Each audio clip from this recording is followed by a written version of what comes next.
67 లక్షల మందికి 1,30,00,000 పైగా చీరలు, ఒక్కొక్కరికి 2 జతల చీరలు సంవత్సరానికి ఇవ్వాలని మన ప్రభుత్వం నిర్ణయం తీసుకున్న. దాదాపుగా 1000 కోట్ల రూపాయలు మీ చీరల కోసమే ఈరోజు మా ఆడబిడ్డలకు మీ సోదరుడుగా ఈరోజు మీకు చీరలు కానుకగా ఇవ్వాలని సంఘంలో చేరిన సభ్యులకు ప్రతి సంవత్సరం 2 చీరలు ఇవ్వాలని ఇవాళ ప్రభుత్వం తీసుకున్నాం.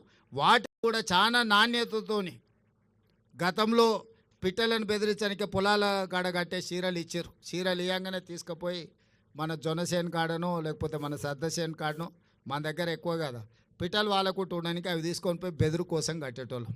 అట్లా కాకుండా ఇవాళ మన సొంత ఆడబిడ్డ పండుగ పూట ఇంటికి వస్తే ఎట్లయితే మనం బట్టలు పెడతాం, అంత నాణ్యతతో కూడుకున్న 2 జతల చీరలు సీతక్క నాయకత్వంలో ఈరోజు మీకు ఆ చీరలు కూడా ఇవ్వాలని మన ప్రభుత్వం నిర్ణయం తీసుకున్నది.